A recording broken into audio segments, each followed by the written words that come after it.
Acho que a gente podia começar a falar um pouquinho, para a gente, tem tanta coisa para falar aí, né? A preocupação é não dar tempo da gente falar tudo o que precisa. É, bom, para quem está aí na nossa escuta já, nos assistindo, hoje eu vou falar com o Renato Marquezini. Ele é lá do litoral, ele é lá de. Na verdade, ele é de São Vicente, né, Renato? Ele é de São Isso, a gente Vicente, está constituído em São Vicente, é. certo. E nós vamos fazer um bate-papo aí sobre turismo de base comunitária. Eu acho que é um turismo que pouca gente conhece e é muito, muito bacana mesmo. Então, eu vou pedir para o Renato fazer uma breve apresentação aí. Ele é guia, ele é bastante atuante aí no ramo de turismo na Baixada. Eu sei que o currículo dele é extenso, então eu vou pedir para ele fazer uma rápida apresentação aí para a gente. Vai lá, Renato. Legal. Como você, eu tenho um orgulho muito grande de ser guia de turismo, né? Então, a gente, aos poucos, a gente começa a entender o quanto é importante e o quanto é bacana esse fenômeno do turismo e a questão de poder ter a possibilidade de apresentar os lugares e as pessoas, né? Uhum, E, por incrível que pareça, a gente mais aprende do que a gente é capaz de passar para as outras pessoas, né? é Porque a gente verdade. sempre está com muitas pessoas e esse aprendizado vem somando muito na gente, e até a forma de a gente começar a pensar, né? E sou bacharel em turismo, né? Guia de turismo também. Aí acabei fazendo uma pós-graduação em ecoturismo, fiz uma em acessibilidade e inclusão, fiz uma outra em história e cultura e fiz uma outra em gestão pública. E estou fazendo um mestrado agora em interdisciplinar em ciência e tecnologia no mar na Unifesp agora, né? E outros cursos que a gente vai fazendo ao longo desses anos todos, né? Então, assim, a gente entende que a atividade de turismo é uma atividade profissional, né? E a cada dia a gente tem que estar se capacitando para que nós conseguimos conviver com as pessoas e ter uma melhor condução nas nossas atividades da condução de grupo, né? Quanto maior o conhecimento que a gente tiver, eu acho que é mais fácil a gente compartilhar e até conseguir entender das pessoas o que elas precisam, né? Então, basicamente, essa é a minha formação acadêmica, né, Godoy? É muito importante mesmo. Duas coisas que você falou aí que eu queria ressaltar. A gente acaba aprendendo muito mais quando a gente está conduzindo, né? E principalmente em relações interpessoais, em conhecer as pessoas, em ver outros pensares, né? Outros modos de vida. Isso é muito importante. E essa questão do curso também, que a gente está sempre estudando, sempre fazendo alguma coisa para melhorar nosso desempenho, coisa que muitas vezes as pessoas não sabem, né? Não sabem como que funciona os bastidores, né? Cada Mas destino que a gente vai, né, Godoy? A gente é obrigado a estudar a história, a cultura. Então, é um estudo sem fim, né, Godoy? Porque hoje a gente está num destino, amanhã nós estamos em outro, e às vezes no mesmo destino, mas em lugares diferentes. Então, isso obriga nós a estar estudando sempre, né? Isso, igual você sempre, falou, nem sempre as pessoas valorizam isso, né? exatamente. Eu tenho agendado aí com uma guia, assim, bem, com bastante experiência, bem antiga, e para ver se a gente faz uma live só falando sobre isso, só sobre os bastidores, né? Só sobre Legal. os bastidores, o que a gente, as responsabilidades que a gente tem, aquela história de ser o último a dormir, o primeiro a acordar, noites em hospital com paciente, com passageiro que às vezes não se sente bem e outras coisas O mais. antes, né, Godoy? O O antes também, antes, o né? antes, O depois disso tudo, né? Então exatamente. o pessoal acha que a gente, guia de turismo só viaja, né? Que bom seria se fosse isso, né? A gente É, aproveita um pouco também, né? A gente não sim, pode ser sim. assim, não aproveita. A gente aproveita, é muito bom, mas tem todo um trabalho envolvido. É o profissionalismo, né? É verdade, né? A gente aproveita dentro dos nossos limites, que a nossa prioridade, nosso foco é nosso grupo, né? Nossos passageiros. Claro. É bem legal isso. A gente vai ver se conversa um outro dia aí, faz uma live sobre isso. Bom, quando a gente fala em Santos, primeira coisa que vem à cabeça, das pessoas, todo o litoral, né? Todo mundo fala, foi para Santos, que praia? Foi para a praia de Itanhaém, né? Tem muito disso ainda as pessoas confundem muito. E outra coisa, quando se fala em Santos, se fala só em mar. Você vai para Santos, mas não tá sol, não é verão, não tem praia.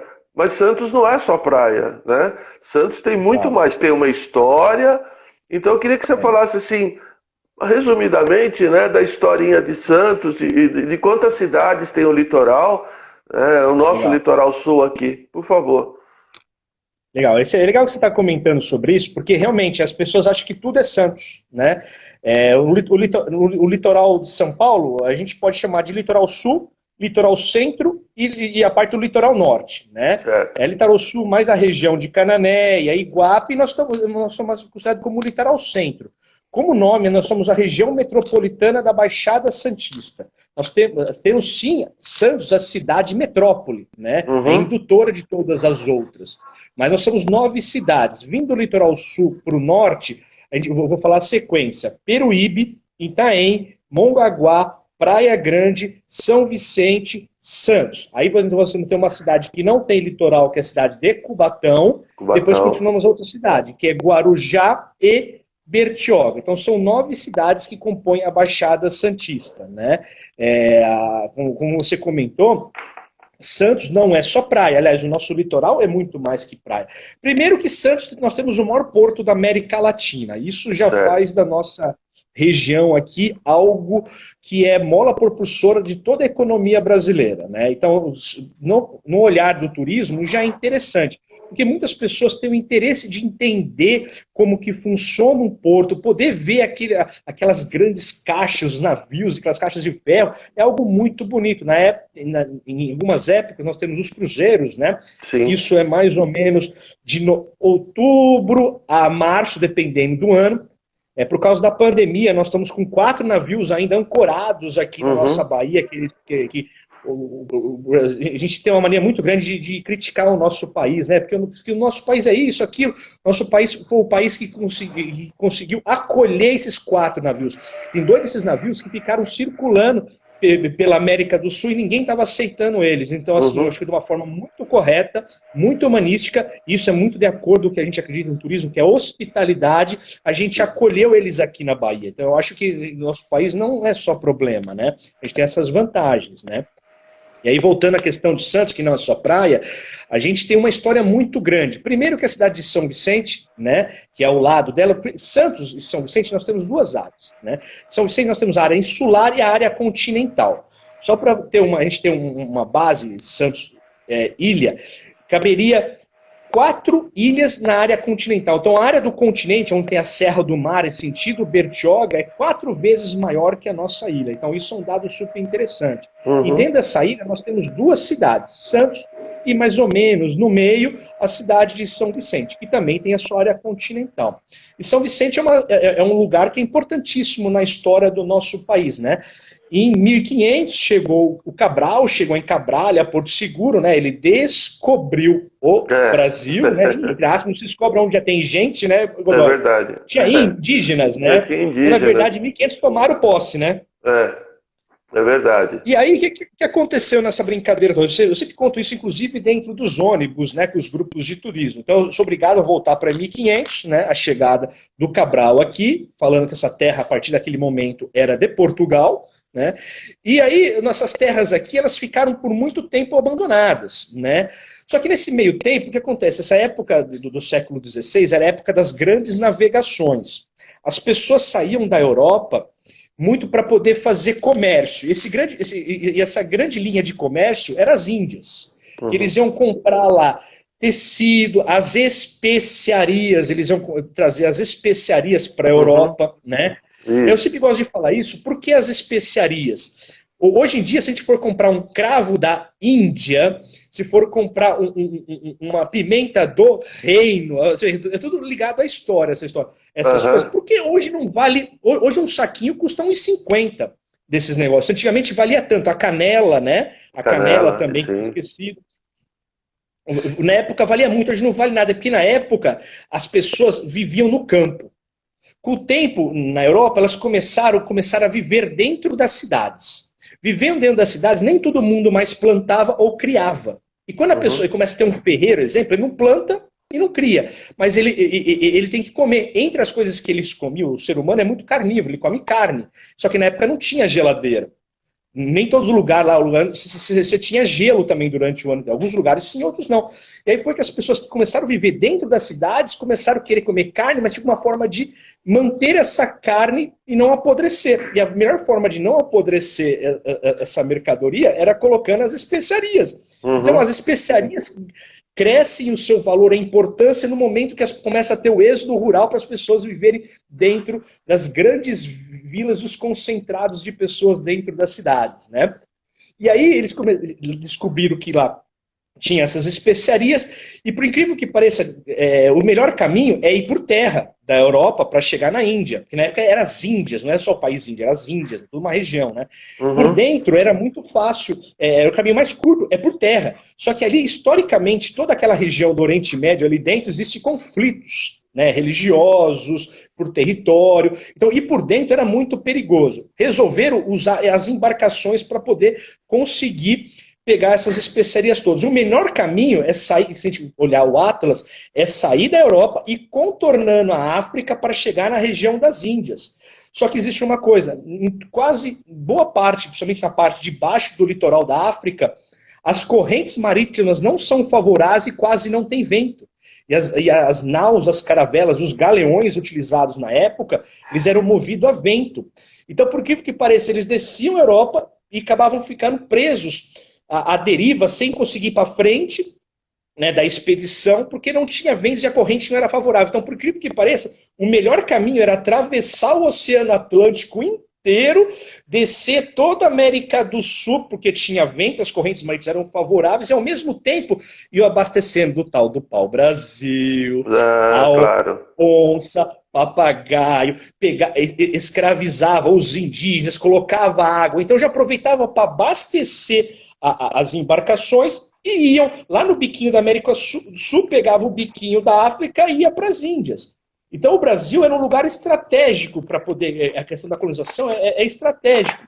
E foi aí que em 1500, aí eu volto à questão do Cabral, falou que aquilo lá, aqui era do Brasil, né, que era, perdão, era de Portugal, só que aí largou a terra. Então é a mesma coisa que alguém falar assim para mim, ó, ali do lado o terreno é meu, e você largar, o que vai acontecer? Vão invadir o seu terreno. E foi o que aconteceu. Outras nações, entre elas a espanhola, os holandeses, franceses, ingleses, que também estavam nas rotas marítimas, começaram a utilizar essa mesma rota e parando aqui no Brasil. E aproveitava, pegava as mesmas coisas, do pau-brasil, o índio, a onça, o papagaio. E aí Portugal falou assim, pô, mas essa terra é minha, você passa lá pegando as coisas, tem que me pagar. Aí os outros falaram assim, não, é terra de ninguém. Foi aí que Dom João falou assim, ó, nós precisamos colocar alguém para tomar conta desse Brasil. E aí veio, em 1530, sai Martim Afonso de Souza, e vem para o nosso país aqui para buscar um lugar para colonizar. Parou em Pernambuco, conheceu o tal do Caramuru, história bem legal do nosso país. Também. Parou no Rio de Janeiro, mandou fazer uma oficina de reforma de naus. Passou pelo nosso litoral, foi parar em Cananéia, ficou uns dias lá. Voltou aqui para São Vicente em 20 de janeiro de 1532. E naquele dia não tinha condições boas para poder chegar em terra. E 2 dias depois que ele teve a condição de chegar em terra aqui, e aqui ele acabou conhecendo o João Ramalho, que era um náufrago que já estava aqui, que era casado com o índio Tibiri, que ele era casado com a filha mais nova do índio Tibiriçá, que era a Índia Martira. Certo. Então, por que eles escolheram São Vicente, Godoy? Porque São Vicente tinha algumas vantagens. Por que eles não fizeram isso começaram a colonização em Cananéia, no Rio, em Pernambuco, onde eles estiveram antes? Porque aqui nós tínhamos algumas coisas muito importantes. Primeiro, aonde pararam a esquadra de Martim Afonso aqui, é um lugar de águas abrigadas, que você tem montanhas, que é a Baía de São Vicente. Eles pararam as embarcações bem na região do Gonzaguinha. Era uma região que eles conseguiram parar as embarcações e essas montanhas protegiam uma baía, protegia do vento. Então não tinha problema de vir uma ventania forte e empurrar essas embarcações para o raso e ela virar. Né? Então isso foi um dos motivos. Segundo, que você tinha um dos personagens, esse João Ramalho, que era amigo dos índios, não ia ter que brigar com o índio, que bom, né? Ia ter ajuda deles. Então já é um segundo fator. E o terceiro fator, muito pouco falado, né? Isso os portugueses querem mostrar mais a parte boa, tentam muitas vezes. É questão da narrativa, né? Eles não queriam mostrar a narrativa. Eles sabiam que um dos caminhos do famoso caminho do Peabiru, que são os Peabirus, os caminhos, um grande tronco dele, que é um caminho que sai do Peru e cruza a América do Sul e chega inclusive no Brasil, o maior tronco chegava em São Vicente. Então o Martins Afonso sabia que se chegando aqui, ele podia chegar no tal do povo da Prata, né? Que eram os Incas, né? Os Incas. E ele acabou não conseguindo chegar por terra, e nem por água. Quem acabou chegando foi Pizarro, os espanhóis muitos anos depois. E junto com essa armada veio Martim Afonso, veio o irmão dele, Tomé de Souza, e outras pessoas, entre eles o Brás Cubas. Aí eu chego em Santos. Brás Cubas era uma das pessoas que veio junto às embarcações e foi dado toda essa região onde é Santos, o centro histórico, para ele, com uma obrigação. Ele ia ficar com a terra desde que ele fizesse dela produtiva. Foi aí que ele começou a trabalhar com plantações e criações. E com o tempo se percebeu que a região do Porto de Santos, o calado, que a gente fala calado, a profundidade ali era maior que a nossa. E automaticamente começou a ser mais utilizado do que São Vicente. Apesar de ter a Bahia, lá também existe uma Bahia também protegida, só que lá a profundidade é maior. E automaticamente, por causa dessa história, inclusive, nós temos o maior porto da América Latina. E toda a história brasileira, eles chegaram aqui no litoral, e aí os bandeirantes, né, as bandeiras, eles começaram a subir a serra, a nossa Serra do Mar, né? Aí automaticamente já tinha outras vilas indígenas, né? São Paulo de Piratininga, que vocês conhecem muito bem a história, São Bernardo da Borda do Campo, e toda essa história, assim, aí aqui chegaram os jesuítas, né, na Companhia de Jesus, Nóbrega, Padre José de Anchieta, Leonardo Nunes. Então a gente tem toda uma história aqui, eu estou falando só da colonização, né? Nem cheguei ainda na questão do Império, na República, nos ciclos cafeeiro, de cana-de-açúcar, que isso a gente alonga mais a conversa, né? Certo. Santos realmente, quando eu comecei a ir para aí, trabalhar, fazer trabalhos aí, que eu comecei a estudar a cidade, é fascinante. Tem muita coisa. E dentre essas coisas, uma coisa que eu acho muito bacana, que eu descobri aí também há pouco tempo, e que eu sei que você trabalha muito em cima disso, é o turismo de base comunitária, né? Então fala pra gente um pouquinho aí, rapidinho, como que é isso, qual a função desse turismo. Eu acho que é o turismo que mais se encaixa nas definições do turismo, né? Como o turismo em si, o turismo puro. Fala pra gente um pouquinho aí. A palavra turismo comunitário é uma palavra nova, é um conceito muito novo. Assim, a palavra é nova, mas o conceito não é novo. Ao contrário, o conceito não é novo. Antigamente a gente lidava mais que isso como uma atividade de ecoturismo. O que é? Envolver as pessoas desde o processo da organização da atividade turística, como na recepção das pessoas, tendo a comunidade como os anfitriões e o ator e o protagonista principal das atividades. Mas isso sempre esteve dentro de outros nomes da segmentação turística, principalmente dentro do ecoturismo, né? E eu, por ser um profissional de ecoturismo, automaticamente foi natural eu acabar entrando nessa questão do conceito e aprofundar o estudo sobre o turismo comunitário.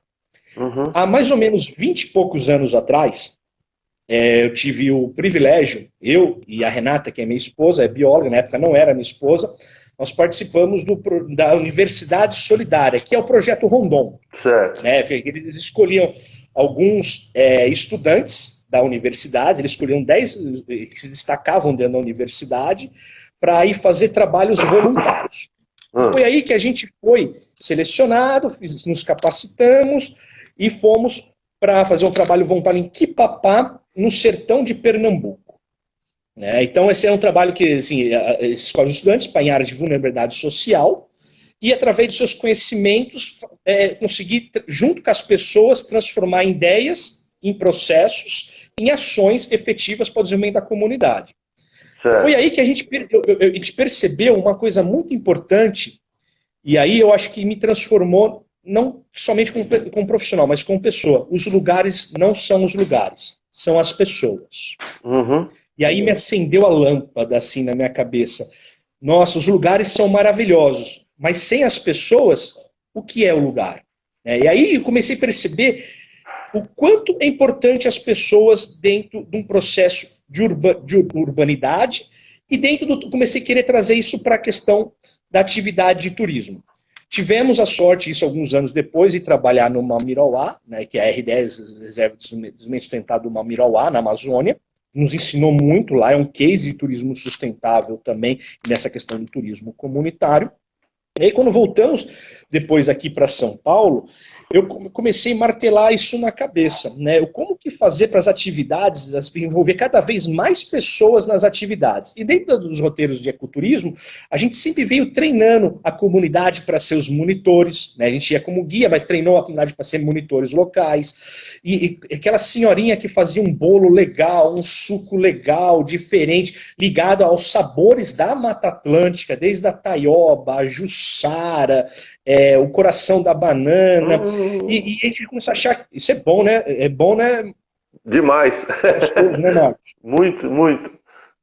E a gente percebeu que isso é bom, e por que não dividir esse conhecimento? E sabe o que é mais estranho? Isso estava se perdendo, porque a avó, com dificuldade passou para o filho, que esse filho, por desinteresse, não estava passando para os netos, os filhos deles. E automaticamente esse etnoconhecimento, etno-sabedoria estava se perdendo. E eu acho que a gente viaja para conhecer lugares diferentes, pessoas diferentes, sabores diferentes, músicas diferentes, sotaques diferentes, e estava se perdendo, tá tudo se globalizando. Né? E ele falou, mas que coisa, está se perdendo tudo isso? Foi aí que a gente começou a ficar um pouco mais atento. Aí começamos, nós somos aqui do litoral, como você falou, a gente não é só praia, porém nós temos uma população aqui, que é uma população que nós chamamos que é o caiçara. Sim. O que é o caiçara? A gente brinca que o caiçara, que é usando uma forma bem romântica, que é o homem anfíbio, entre a terra e o mar.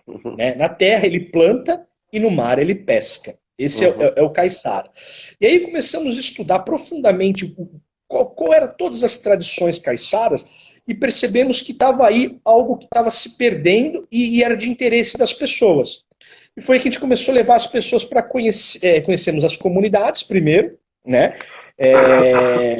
As pessoas, principalmente, vamos perguntar se eles já recebiam fluxo de visitantes nessa comunidade, se sim, de que jeito, e se fosse receber, de que forma gostaria. A gente não levou nada pronto para lugar nenhum.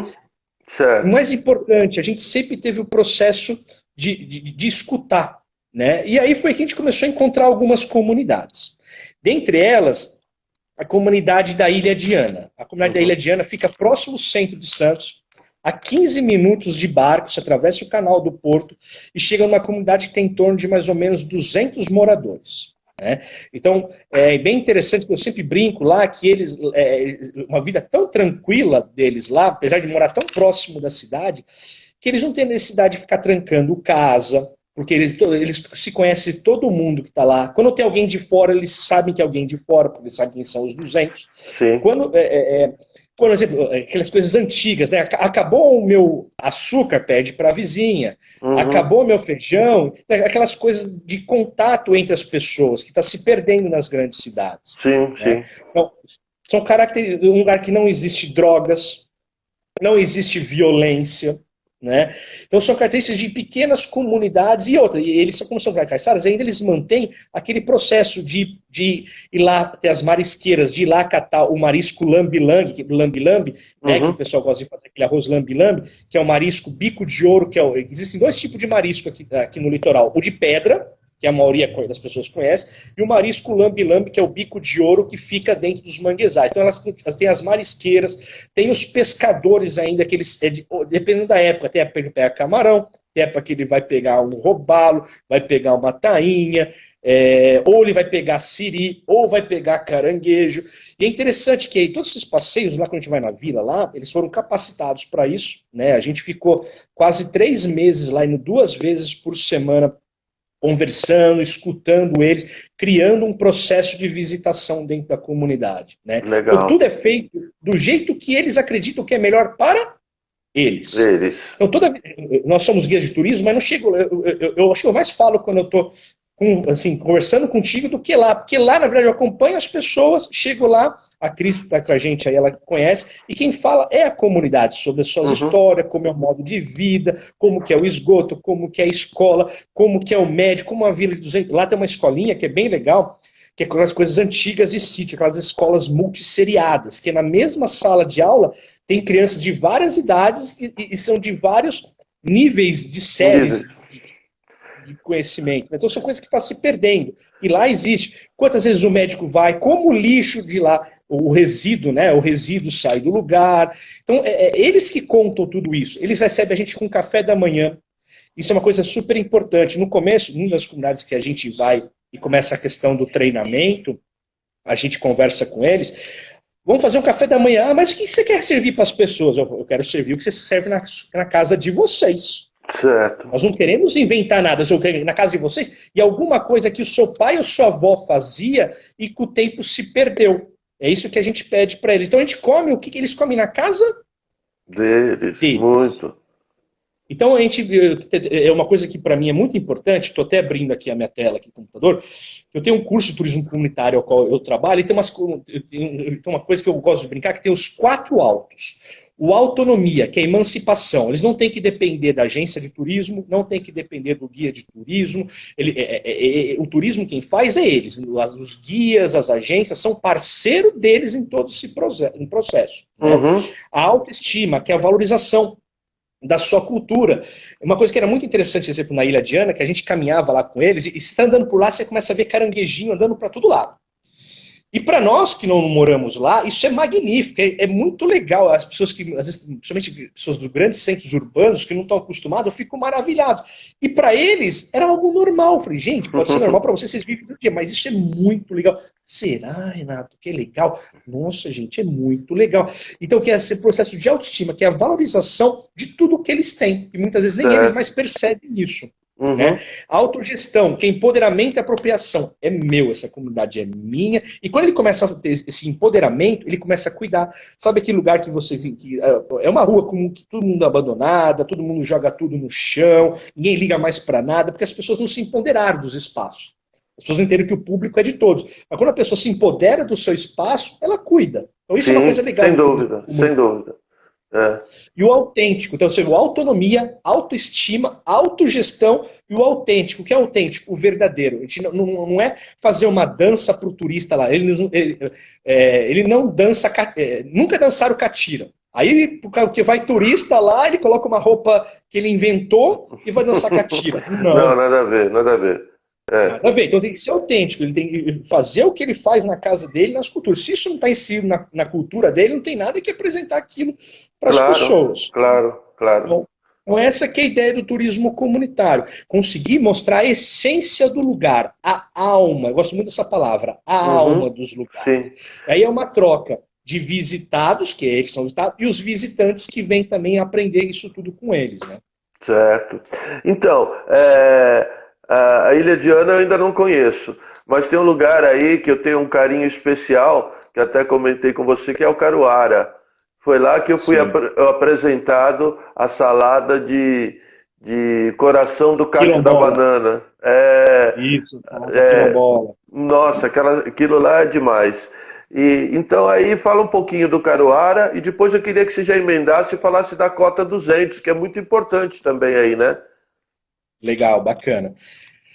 Sou do Caruara também, é uma comunidade que a gente é apaixonado por eles. Também a gente acabou participando desse processo de construção do turismo comunitário desde o início. Né? Aos poucos fomos reunindo as pessoas interessadas em participar do bairro. É um bairro muito maior do que a Ilha de Ana. Que é a Ilha de Ana, É um bairro que fica na divisa de Santos com Bertioga, é o bairro que fica bem na divisa das duas cidades, que ele tem bem numa das suas pontas a rodovia Rio Santos, e no outro lado você tem o canal de Bertioga, eles chamam de Portinho, né? E eles ali, eles possuem todo construção histórica deles, né, esse etnoconhecimento, essa etnossabedoria de alguns ancestrais, entre eles os caiçaras e dos quilombos, os quilombolas, né? Então você tem uma mistura, como chama, de culturas ali que é muito interessante.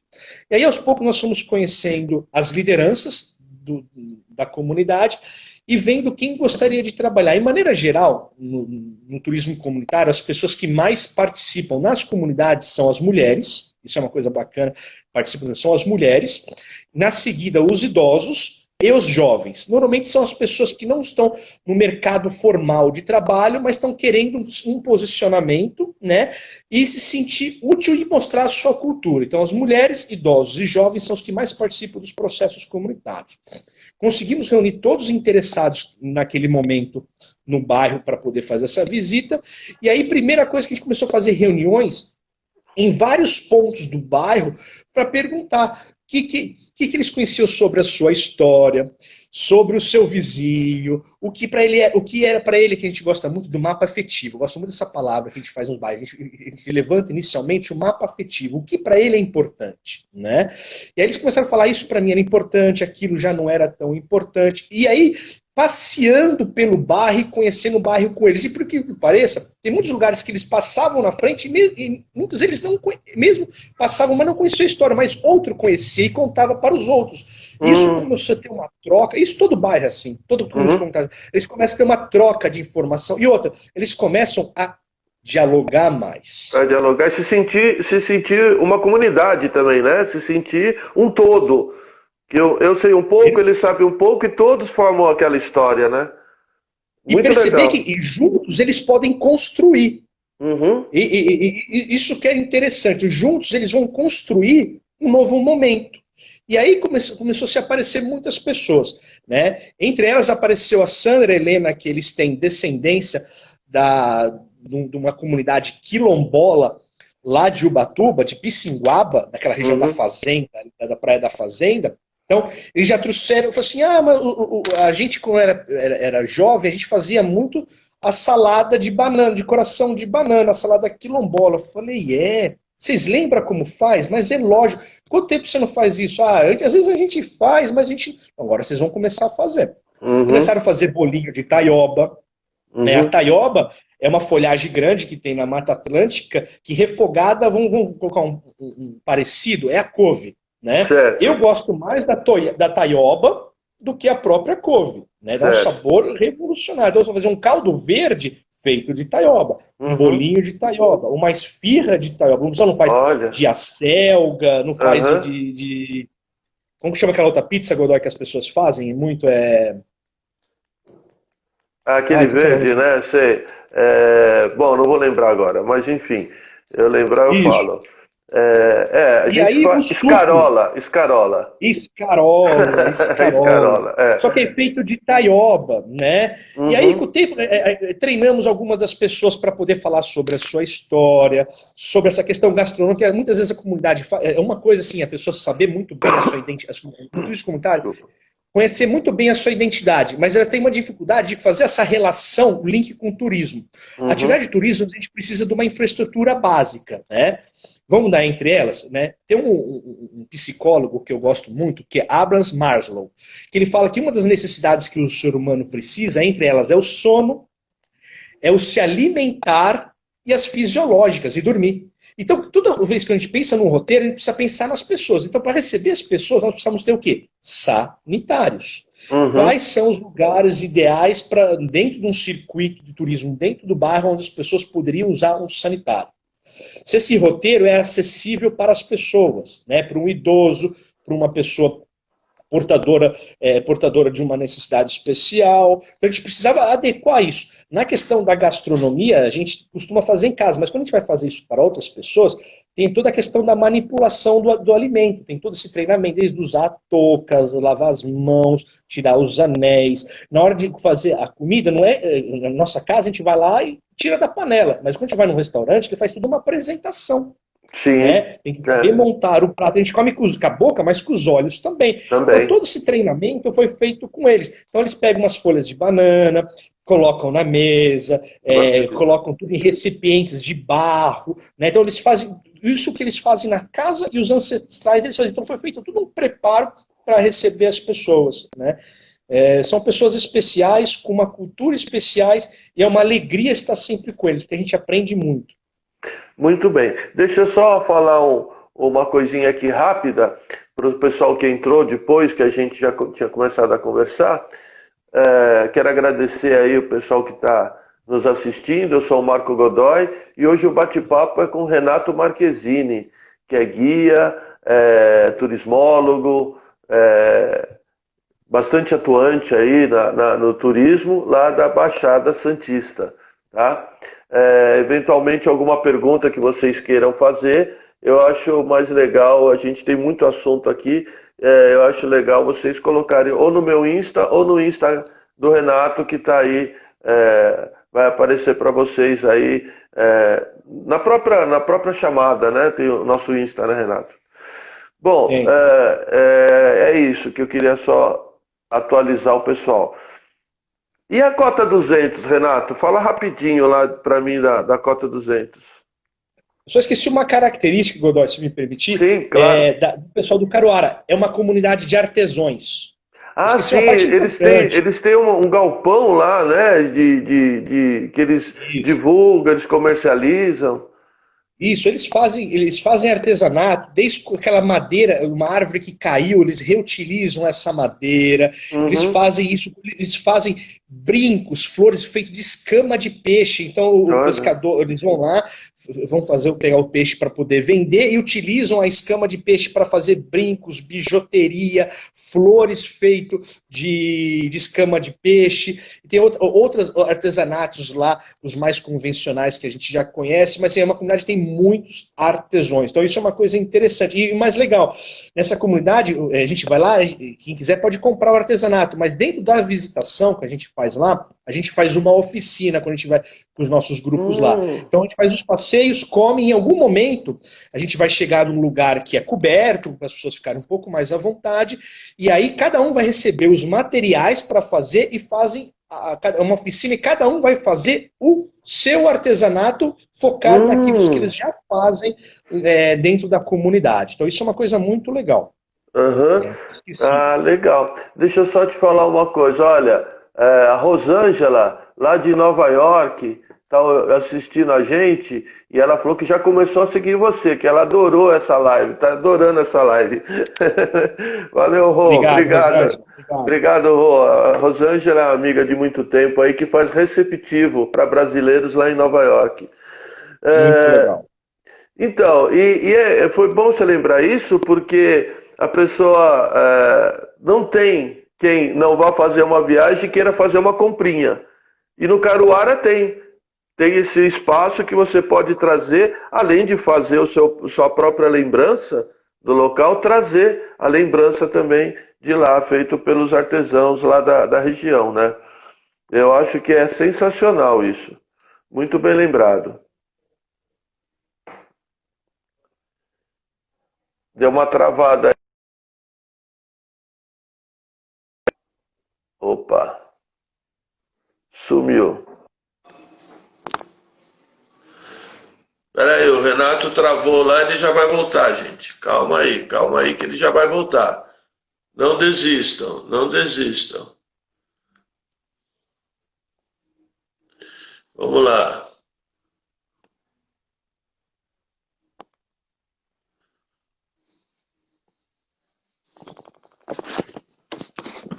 Nós estamos falando aqui com o Renato Marchesini, deu um problema lá na conexão dele, eu acredito que ele já vai voltar já.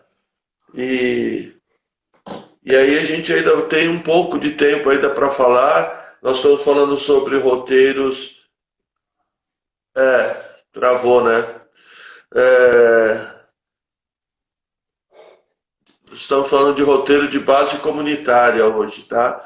É um roteiro, é um termo diferente, um conceito já antigo, mas um termo diferente, relativamente novo, né? Onde a gente visita as comunidades para entender, para conhecer obrigado, Cris. Onde a gente visita as comunidades para entender e conhecer o modo de vida, né? O modo de vida deles, um modo de vida bem diferente da nossa. Olha lá, o Renato está chegando de novo.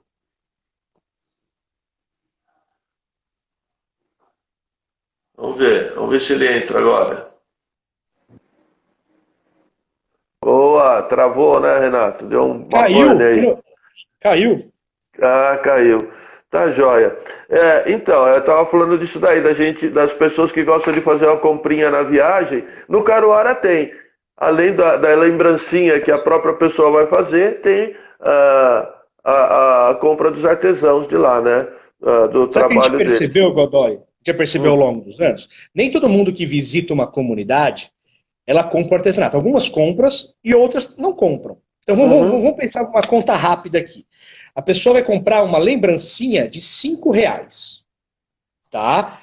E nem todo uhum, mundo compra. Agora, se eu for num grupo, exemplo, de um ônibus, né, e já colocar dentro do pacote uma oficina, eu coloco, por exemplo, uma oficina por R$ 10, porque além do material envolvido, eu tenho que pagar o profissional da uhum. comunidade que vai estar explicando. Então, o que acontece? Se eu pego, de vez de vender só um artesanato por 5, eu vendo 40 oficinas por R$ 10. Então, automaticamente, na visita, ela já vendeu automaticamente 40 artesanatos e mais 5 Sim, pelo trabalho dela. Então, já é garantido para essa pessoa R$ 400, exemplo. Tá? Então, a gente percebeu que a mecânica do turismo comunitário possibilita um caminho que contribua cada vez mais com as comunidades. Porque é muito sim. importante que essa gere renda para as comunidades. E uma coisa muito bacana que eu não falei também, isso eu falo mais dentro de um curso que eu trabalho em turismo comunitário, a construção do turismo comunitário nas comunidades, então vamos definir o seguinte: o almoço para cada pessoa que vai estar incluído vai custar R$ 40. A oficina, tudo valor muito esporádico que eu estou falando, tá? Mais Tá. 10, mais a condução de grupo, mais 20 por pessoa. E a gente vai colocando, vai somando até dar o valor do pacote, né? E a gente combina com as comunidades que a gente vai inserir nesse processo, que eles, nesses valores que eles atribuem para cada um deles individualmente na distribuição interna deles, que pelo menos 10 a 20% do ganho deles, ou se coloca um valor por parte, que esse valor ele vai para um fundo de Ah, turismo bacana, comunitário. Para que serve esse bacana. fundo? Para ele comprar futuramente, que ele precisar, quebrou os copos, eu preciso comprar um copo. Eu preciso Uhum. comprar, porque o turismo comunitário não é fácil. Né? Muitas vezes o que acontece? A gente começa com um processo na comunidade. Pô, Renato, eu falo assim, gente, eu já tenho 20 pessoas que gostariam de visitar o seu bairro. E a gente vai ter um café da manhã e um almoço. A primeira coisa que eles assustam, nossa, eu não tenho prato para todo mundo, eu não tenho talher, não tenho copo. Então eu falei assim, não tem importância. A senhora vai trazer 5, a senhora vai trazer 5 pratos da sua casa, e cada um traz um pouco e para poder receber as pessoas. É Certo. comunitário, né? Com o tempo, com o fundo, ela vai poder comprar 20, 40 pratos todos iguais, de preferência Uhum. alguma coisa muito mais ligada à cultura deles, não descaracterizando, Sim. talheres, rechôs, ele vai poder comprar, com o tempo esse dinheiro a gente vai conseguir colocar um uniforme, todos eles com uniforme, crachá. Então, além de eles ter a renda, o projeto tem que ser sustentável. Então, isso é uma Sustentável. coisa muito importante, né? A gente não quer que vá um grupo, dois grupos, a gente quer que seja uma coisa contínua, né? Certo. Esse conceito é muito legal, né? Eu acho que tem tudo a ver. A Cristiana está perguntando, aí a gente já ia chegar lá, é, se a gente vai abordar as adaptações do Covid-19 no turismo de base comunitária. Sim. Eu sei que você tem trabalhado no nos protocolos aí, né? Você quer falar um pouquinho disso? Depois a gente volta a citar os outros que tem, Claro. porque o horário já está passando aí, a gente Legal. cai, tá? Como Eu é que você acha explico. que vai ser esse retorno? Como é que... Legal. A gente já vem conversando assim, mais do que só levar clientes, com o tempo a gente é amigo das pessoas dessa comunidade. Então isso é uma coisa muito interessante dizer também. Então a gente não tem só o processo de visitação, a questão econômica. A gente passa a ser amigo das pessoas. É muito comum a gente ser, inclusive, dessas pessoas, padrinho de casamento, de batismo das crianças da comunidade. A gente acaba virando uma grande família. Né? Então o Certo. nosso contato com muitas das pessoas, não logicamente todos, mas assim, a gente continua tendo contato com as pessoas dessas comunidades comunidades. E aí, todo mundo está aprisionado dentro da sua casa, com essa questão do medo do coronavírus, e com o tempo as pessoas começam a sentir falta desse relacionamento com outras pessoas, inclusive das visitações turísticas. Então, até para as coisas não esfriarem, a gente já vem conversando com as comunidades, inclusive, dessa questão dos protocolos, né, de segurança. São eles aí que de 1 mês a 2 meses para trás as pessoas começaram a discutir essa questão. Então eu percebi que existia muitas brigas ideológicas e pouco assunto realmente construtivo, né? Então de 1 mês e meio para cá, isso em nível mundial, nacional, estadual, todas aquelas questões da máscara, do gel, de limpar os sapatos, de distanciamento físico entre as pessoas. Físico, né? Entre as pessoas. E é uma coisa super interessante que eu venho falando, assim, que a gente acredita, inicialmente, que a gente não vai poder ficar isso quando for seguro, é uma coisa que a gente não sabe, essa pergunta vale $1 milhão, quando vai ser esse momento, né? Mas quando for seguro, a gente acredita que o primeiro momento não é momento de levar grandes grupos, a gente não vai conseguir estar levando um micro-ônibus de pessoas, um ônibus de pessoas, até porque o turismo comunitário são grupos menores, da sua essência são grupos menores mesmo, para não tumultuar a comunidade. Mas inicialmente a gente vem conversando com as comunidades, a gente trabalhar em questão de privativo quando for o momento certo. O que é? Me ligou aqui na Caiçara, exemplo, uma família. Aí, numa família, a família quer fazer dia 20, exemplo, tá? Dia 20 ela quer fazer. Eu ligo para a comunidade, comunidade da Ilha Diana, ou do Caruara, da Cota 200, né, da Hortas Bons Frutos, do São Roque Caboclo Tupinambá. Eu tenho uma família de 4 pessoas que gostariam de fazer uma visitação e tal data. Vocês podem receber as pessoas nessa data? Aí eles vão falar se pode ou não. Né? Então a gente está adequando o quê? O roteiro, o tempo, os valores. Né? Às vezes nesse dia, mais que uma família, vai a família e o amigo, são 2 carros, eles vão em 2 carros, né, em sistema de comboio. Então, num primeiro momento, a gente não está nem incluindo a questão do transporte. A gente percebeu que as coisas vão acontecer em etapas, né, e a gente não vai poder pular etapas, né, por questão de segurança do visitante e deles que são os visitados. E qual que é a primeira etapa? É cada um com o seu carro. E depois a gente vai poder liberar a questão de um transporte, um menor, para ir o maior, e quando a gente, não é nós que vamos definir isso, a gente está todo mundo acompanhando o que é seguro, o que não é seguro, mas a gente está tentando pensar as coisas por etapas. Quando a gente tinha uma comunidade, normalmente a pessoa, na questão da alimentação, como nos hotéis, né? A pessoa ia lá fazer aquele buffet, onde cada um se servia. Agora, para privativo, não dá mais para a pessoa fazer um buffet. Né? A gente já está entendendo. Nesse momento vai fazer o quê? Um prato feito, ou um comercial, né? A gente chama de comercial, que a pessoa vai fazer uns recipientes com um pouco de peixe, com um pouco de arroz. Vem divididinho e tal. Divididinho. Então, isso vai ser feito. Então, já temos que mexer na questão do sistema de alimentação, que não vai poder ser buffet. Nessa questão do transporte, cada um com o seu carro. Grupos grandes envolve mais monitores, exemplo da comunidade, agora vai envolver menos. Então, exemplo, se a gente tem 5 famílias em 5 dias diferentes, no dia 1 vai o monitor 1, no dia 2 o monitor 2, no monitor 3. Eles vão fazer um sorteio na cozinha, e quem vai fornecer a comida se antes na cozinha era envolvido 5, 6 pessoas? Agora não vai precisar. Então, primeiro a família 1, a família 2, e aí vai ter que fazer um revezamento. É o caminho que a gente encontra para quando for o momento correto para se fazer. Mas a gente já entendeu claramente que as coisas vão ser feitas por etapas. E aí foi que a questão de botar o pé no chão. Qual que é a primeira etapa? A primeira etapa é com grupos pequenos, privativos, familiar, cada um com o seu carro. Né? Isso quando for seguro. Né? E isso também não vai vir a decisão da minha pessoa, vai vir inclusive da comunidade. Então a comunidade vai falar assim, estamos aptos a receber, né, as pessoas. No tempo deles, né? No tempo deles. De acordo com as possibilidades, mas tudo girando em torno deles. Eu acho muito legal isso, sem apressar, sem forçar, sem querer falar, não, você falou que fazia, agora tem que fazer. Né? Uma coisa bem descontraída, vamos dizer assim, em certo sentido, né? Isso. Eu, como profissional de turismo há muitos anos, Godoy, lógico que eu às vezes cutuco o pessoal, gente, não estou falando que seja para ser agora, mas a gente precisa deixar tudo isso pronto. né? Porque no momento que fala assim, ó, já está seguro, aí vai começar a pensar em elaborar esse esquema que eu estou já comentando com vocês. Não, a gente precisa, respeitando, lógico, o tempo deles, mas precisa deixar isso já construído para quando for o momento certo, né? Para não deixar ter que construir isso no momento que já puder, porque as pessoas já estão indo para outros destinos, e a gente quer que vá para o deles, né? É verdade. Tem que já ir. Você tem feito visita a eles, falado por telefone? Agora não está a época propícia de andar. Tá rolando até live, Godoy. Tá rolando até live. É mesmo? Rolando. Que Tá todo mundo bacana. aprendendo isso aí, né? Inclusive eu, né? Esse lance de live, de muitos tipos de plataforma, tá todo mundo aprendendo. Eu acho que vai ser uma ferramenta, acho que chegou para ficar, né?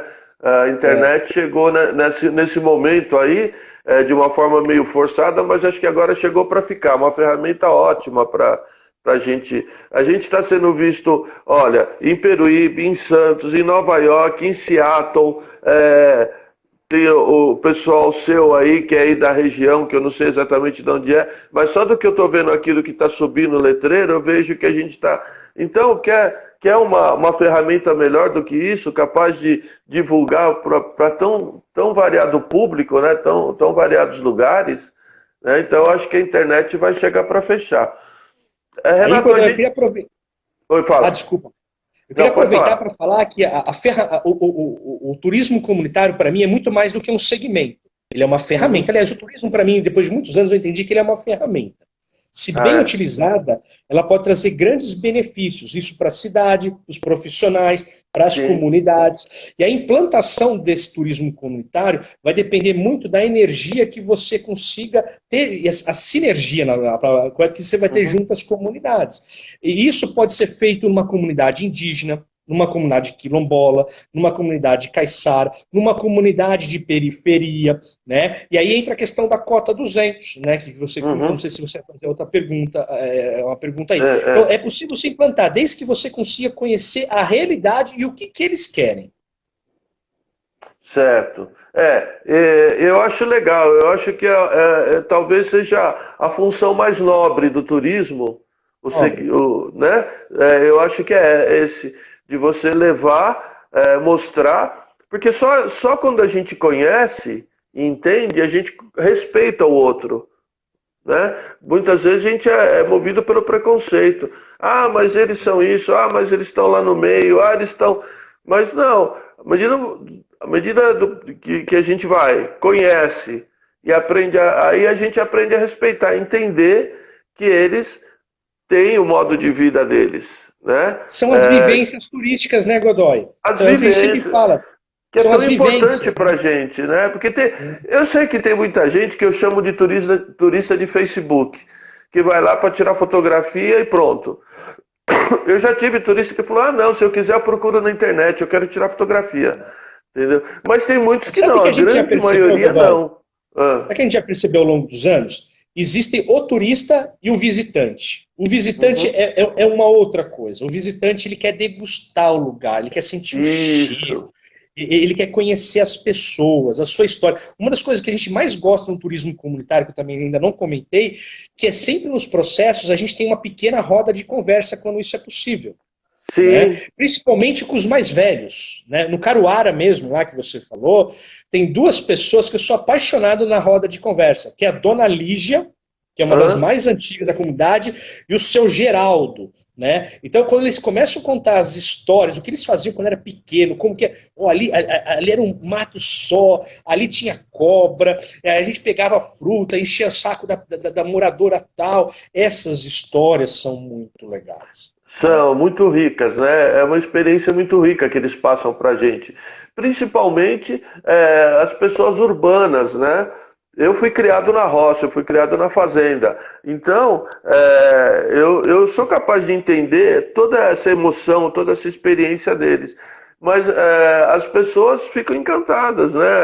As que nasceram na cidade e não tiveram acesso. É uma coisa muito legal. Renato, tá quase acabando. Então, faltou da gente falar melhor da Cota 200, do terreiro, né? Tem uma festa portuguesa, tem o Morro do Sintra também, que tem uma comunidade, né? Tem muita coisa. Então eu vou pedir para o pessoal que está nos vendo entrar em contato via Instagram, né, para saber mais coisas. Queria que você falasse o nome da tua empresa aí para gravar, o pessoal gravar. Eu queria passar o contato a todos vocês. Vocês conheceram o nosso site www.caissaraexpedições.com. Tá? Nosso telefone é 13-3466-6905. Então a gente trabalha o turismo aqui nas 9 cidades do litoral, trabalhando desde esse turismo histórico-cultural mais convencional a roteiros de ecoturismo, aventura, turismo comunitário, turismo náutico, de bicicleta, os walking tours, né? Então a gente aqui, como você comentou, Godoy, a praia é muito legal. Vem aqui para o litoral. Pegue alguns dias a mais, né? Aproveite sim, tome um banho de mar, que é muito gostoso, tome uma cervejinha, tome um coco, come alguma coisa na beira-mar, que isso faz bem, rejuvenesce, mas aproveita outros dias também para conhecer um pouquinho da nossa história, da nossa cultura, as nossas comunidades. Quando a gente, eu sempre dou esse exemplo, quando a gente viaja para algum outro destino, muitas vezes mais longe, a gente não se limita somente a um lugar. A gente quer o quê? Explorar esse território. Então, quando vier, não somente na Baixada Santista, ou qualquer lugar, busque aquele lugar que você sonha tanto fazer, mas dê uma explorada também, porque você não vai explorar só o município, você vai explorar a si próprio, e você vai descobrir que naquele território tem muito mais do que você acreditar. E muitas vezes as pessoas começam a perceber que ele acreditava inicialmente que era periférico, né, que era um roteiro e uma postagem periférica, passa para ele ser a principal. E aí ele percebe assim, eu vou aproveitar. Tem muitos clientes nossos hoje que eles vêm para cá fazer as atividades conosco e hoje a praia passou a ser em segundo plano. Né? Em segundo plano. É muito interessante isso. Bom, faltam 27 segundos. Eu vou já deram o toque aqui. Eu vou aproveitar para te agradecer muito a sua disponibilidade de conversar com a gente. Muito obrigado, Renato. Um grande abraço aí para você, para sua família. Espero que a gente se veja logo e tudo isso termine rápido. 7654321.